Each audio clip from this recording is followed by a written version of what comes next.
जिद। चीन की दीवार को बनने में तो पता नहीं कितना समय लगा, पर जिद की दीवार को बनने में 2 मिनट भी नहीं लगते। चीन की दीवार को बनने में कई महीने कई साल लग गए, पर जिद की दीवार बनने में पति पत्नी ट्रेन में सफर कर रहे थे। गांव का जोड़ा था, पहली बार ट्रेन में बैठे थे। पत्नी ने अपने पति से कहा, अजी ये क्या लटक रही है? पति बोला, ये चैन है। इससे क्या होता है जी? ये चैन है, इसको खींच दो तो ट्रेन रुक जाती है। पत्नी ने कहा, फिर तो मैं खींचती हूँ। पति ने कहा, ऐसा नहीं खींचते। पत्नी ने कहा, तो कैसा खींचते हैं जी? अरे कोई सामान गिर जाए पड़ जाए उस समय खींचते हैं, ऐसा खींचने से जुर्माना लगता है, 500 रुपए लगेंगे। कोई चीज गिर जाए पड़ जाए तब खींची जाती है। अच्छा। पत्नी ने अपने पति से कहा, उठो जी। क्यों? उठो ना। क्यों? अरे उठो तो। पति उठ गया, खिड़की के पास पति को लेकर आई। पति ने कहा, ये क्या कर रही है तू? हम तुमको धक्का मारेंगे। जिद की दीवार बन गई, जिद की दीवार बन गई। हम तुमको धक्का मारेंगे, तुम गिर जाओगे, हम चैन खींचेंगे। फिर पुलिस वाला आएगा, टीटी बोले, क्यों खींची? गिर गया इसलिए। पति ने कहा, पागल हो गया? अरे मैं मर नहीं जाऊंगा, जाऊंगा क्या? पत्नी ने कहा, तुम मेरे लिए इतना। पति ने कहा, अरे ठीक है भगवान, तू ऐसे ही खींच ले, वो जुर्माना लगेगा हम दे देंगे, तू खींच ले। खींच ले, जुर्माना लगेगा हम देंगे। कितना जुर्माना? 1500 रुपए लगेगा। ने कहा, कोई बात नहीं, तुम्हारे पास कितना? मेरे पास 1000 रुपये। पत्नी ने कहा, और मेरे पास 500 रुपये, हो गए 1500। कोई बात नहीं, हम दे देंगे। बर्थ पे 2 आदमी लेटे थे, इनकी बातें सुन रहे थे। चैन खींची, ट्रेन रुक गई। टीटी आए, किसने खींची किसने खींची? उस पत्नी ने कहा, इसने खींची। वो तो बेचारा वो सो रहा था, उसको तो कुछ मालूम नहीं। उसने पूछा, हमने चैन खींची? कि हाँ खींची। क्यों? साहब क्या बताऊं, मैं 1500 रुपये लेकर के सिराने रख के सो रहा था, इन्होंने चुरा लिए। इन्होंने चुरा लिए। बोले, इसका क्या सबूत है? बोले, सबूत 1000 इसके पास है। जिद की दीवार। परिवार में स्वर्ग चाहिए। मैं मृत्यु के बाद के स्वर्ग की बात नहीं कर रहा हूं। जीते जी परिवार में स्वर्ग का आनंद चाहिए। तरुण सागर आपसे विनम्रता के साथ गुजारिश करेंगे, भाई लोग थोड़ा गुस्सा करना कम कर दे, बहनें थोड़ी जिद करना कम कर दे, तो परिवार में स्वर्ग की खुशियां आज अभी और इसी वक्त उजागर कर प्रकट हो जाएंगे। गुस्सा की वजह से और जिद की वजह से हमारे परिवार में अफरा तफरी मची हुई है। जीवन, दाम्पत्य जीवन नरकमय बन गया है। ऐसा संघर्ष चल रहा है, ऐसा संघर्ष चल रहा है। पति ने पत्नी से कहा, तू मुझसे दुखी, मैं तुझसे दुखी। तू पति ने पत्नी से कहा, तू चंद्रमुखी मैं सूरजमुखी, तू मुझसे दुखी मैं तुझसे दुखी। चलो एक काम करते, दोनों छत से कूद जाते हैं, फिर तुम भी सुखी और मैं भी सुखी। जीवन के लिए परिवर्तन, जीवन की समृद्धि के लिए मैं आपसे गुजारिश निवेदन करूं, थोड़ा सुनने की आदत, सुनने की आदत। कोई मंत्र नहीं, एक मंत्र जो जीवन की तस्वीर को बदल सकता है। सुनने की आदत, सुनने की आदत। मौसम बदलता है, कभी सर्दी कभी गर्मी कभी ठंडी, दिन बदलते हैं, कभी रवि कभी सोम कभी मंगल। महा बदलते हैं।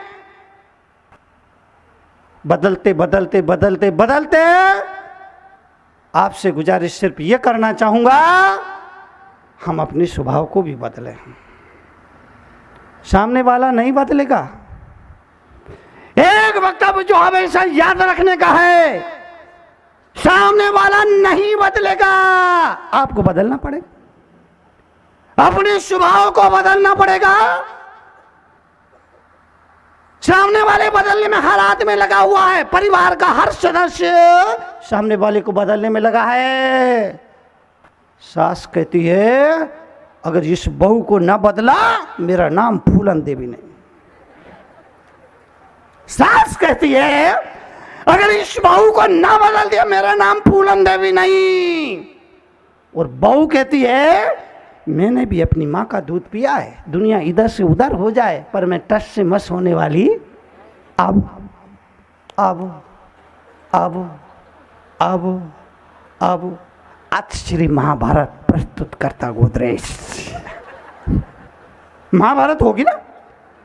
सास ने तय किया है कि इसको बदल कर रहूंगी, बहू ने तय किया है कि दुनिया इधर से उधर हो जाए मैं टच से मस नहीं होंगी। अब घर में महाभारत पति पत्नी में दोनों में झगड़ा हुआ, खूब झगड़ा हुआ, बाकी तो हुआ। आखिर पति ने गुस्से में आके कहा मैं अपने पति पद से इस्तीफा देता हूं। पति ने गुस्से में आके कहा मैं अपने पति पद से इस्तीफा देता हूं। पत्नी ने कहा वैकल्पिक की व्यवस्था बने होने तक बने पद पे बने रहिए। वैकल्पिक व्यवस्था होने तक अपने पद पे बना रहिए। अब दोनों में झगड़ा हो गया। कार में बैठ के बाजार जा रहे थे, सामने से एक गधा आ रहा था। पत्नी ने पत्नी से कहा देख तेरा रिश्तेदार आ रहा। झगड़ा हो गया था, दोनों के दिलों में उथल पुथल वो होता ना क्या बोलते वो कुकर प्रेशर कुकर, सब्जी पकने रख दे, कोई भी चीज पकने के लिए रख देते हो, अंदर उथल पुथल बीच बीच में सीटी बजती है। तो वो सीटी बज गई, सामने से गधा आ रहा था। पति ने अपनी पत्नी से कहा देख तेरा रिश्तेदार आ रहा है। गधा सामने आया, पत्नी ने कहा नमस्ते ससुर जी। क्या होगा? रात सपने में बापू आए, बोले तरुण सागर क्या हो रहा है? मैंने कहा बापू पूरा देश रो रहा है। रात सपने में बापू आए, बोला तरुण सागर क्या हो रहा है? मैंने कहा बापू पूरा देश रो रहा है। बोले देश क्यों रो रहा है? मैंने कहा बापू अपनी तो दुलती नहीं दूसरों की धो रहा है। आपसे निवेदन करना चाहता हूं, जीवन के लिए, जीवन के परिवर्तन के लिए एक वक्तव्य याद रखना, बहुत ज्यादा याद रखने की जरूरत नहीं, सुनने की आदत डालो। कड़वे प्रवचन पुस्तक में मैंने लिखा, समय मिले जरूर पढ़ना। एक सूत्र आपकी जिंदगी को बदल सकता है। मैंने अपने पुस्तक में लिखा लड़ लो, झगड़ लो, पीट जाओ, पीट दो, मगर बोलचाल बंद मत करो। लड़ लो, लड़ लेना, झगड़ लेना, पीट जाना, मगर बोलचाल बंद मत करना। क्यों? क्योंकि बोलचाल के बंद होते ही सुलह के सारे दरवाजे बंद हो जाया करते हैं। बोलचाल बंद मत करिए, ये लड़ाई झगड़े तो चलते रहेंगे। तरुण सागर जैसे संतों के प्रवचन सुनने के बाद लड़ाई झगड़े बंद हो जाए, ये नहीं हो सकता। अरे झगड़े तो राम जी के घर में भी होते थे, नहीं होते थे तो कैकेयी मंथरा के बीच में जो चलता था वो क्या था? झगड़े तो श्री कृष्ण के घर में भी होते थे। अगर नहीं होते थे तो कौरव और पांडवों के बीच में जो हुआ वो क्या था? झगड़े तो आदिनाथ और महावीर के परिवार में भी होते थे। अगर नहीं होते थे तो जल युद्ध, मल युद्ध, थल युद्ध ये हुए, ये क्या था? तो झगड़े तो चलते रहेंगे, झगड़े घरों में होंगे,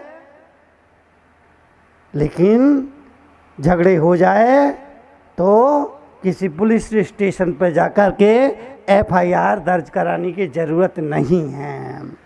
लड़ लेना, झगड़ लेना, पीट जाना, पीट देना, मगर मगर मगर बोलो, बोल चाल बंदो।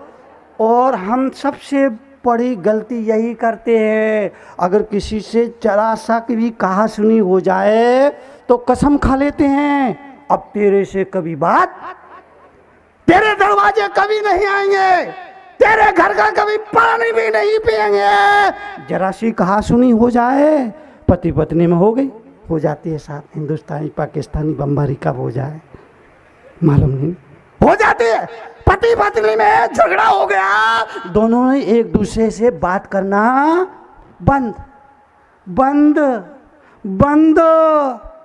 रात में दोनों सोए, पति ने अपनी पत्नी से कहा नहीं, कागज पर चिट कर लिख कर दिया, चिट पर लिख कर दिया, बोला नहीं, कागज चिट पर लिख कर दिया, कल मुझे 7 बजे बम्बई के लिए गाड़ी पकड़ना है, तू मुझे 5 बजे उठा देना।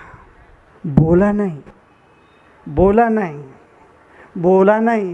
चिट पर लिख कर दे दिया, बम्बई के लिए 7 बजे की ट्रेन पकड़ना, तू मुझे 5 बजे उठा देना।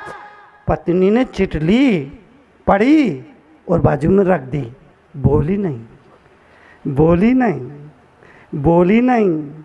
दोनों सो गए।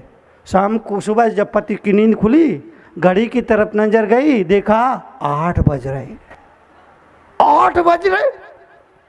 पति ने अपनी पत्नी से कहा, देखो मैंने कहा था कि 5 बजे उठा देना, 7 बजे की ट्रेन पकड़ना, इसने उठाया तक नहीं। तभी उसकी नजर पास में पड़ी, तकिए के पास चिट पर पड़ी, उस पर लिखा था, श्रीमान जी 5 बजे उठ जाइए।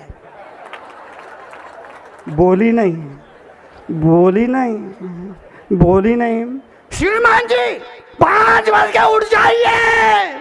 ये तो पति पत्नी के हाल है, और कहते हैं कहो न प्यार है।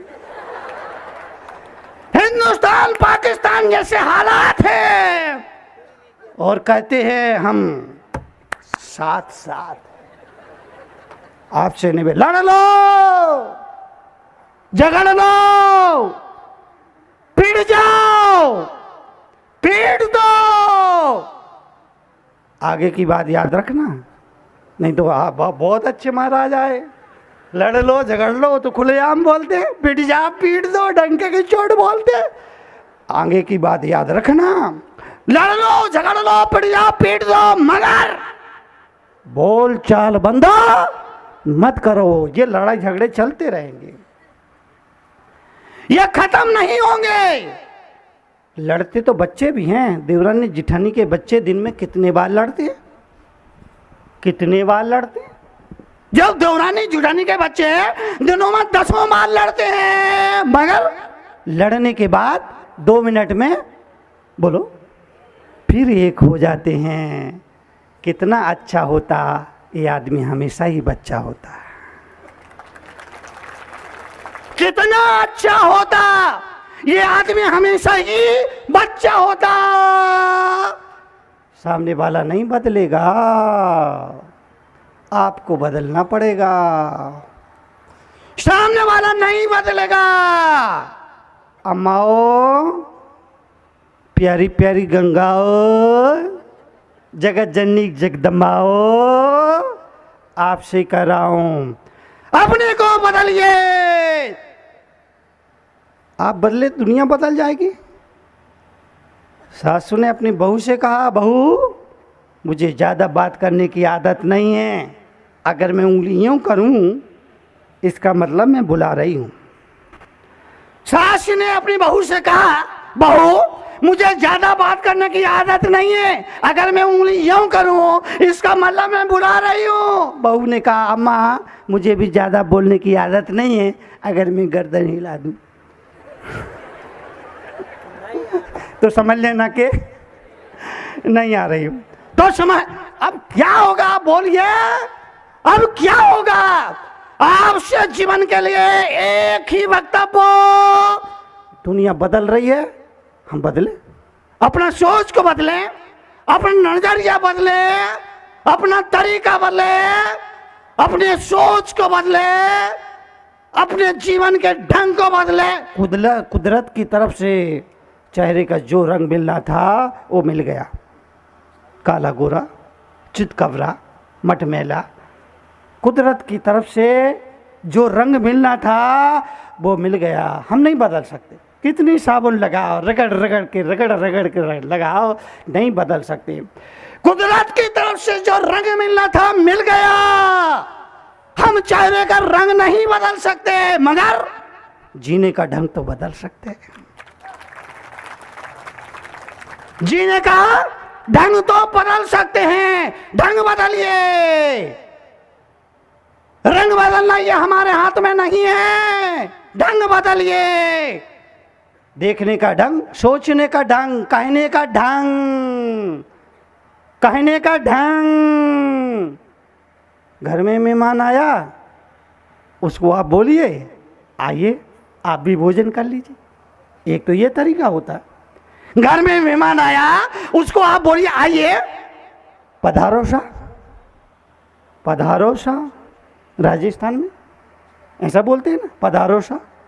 आने वाले को भी पधारो सा, जाने वाले को भी पधारो सा, पधारो सा, पधारिए आप ही भोजन कर लीजिए। ये तो ये तरीका होता है। और दूसरा तरीका होता है, आओ तुम भी ठूंस लो। बात एक ही है, बात एक ही है, पर कहने का अंदाज। आओ तुम भी ठूंस लो, तो वो ठूंसेगा तो नहीं, तुमको ठूंसा जरूर लगाएगा। ढंग बदलो, कहने का ढंग, बोलने का ढंग बदलो। घर में आए, कौन कौन कौन? वो लड़की के मिस्टर, क्या बोलते उनको, हैं? जमाई। हाँ, लड़की के मिस्टर जमाई। और क्या बोलते? दामाद, दामाद। एक दिन मैंने सोचा कि दामाद को इतनी इज्जत क्यों दी जाती है? सबसे ज्यादा इज्जत अगर किसी को मिलती है तो दामाद को मिलती है, बाकी किसी रिश्तेदार को इतनी इज्जत नहीं मिलती।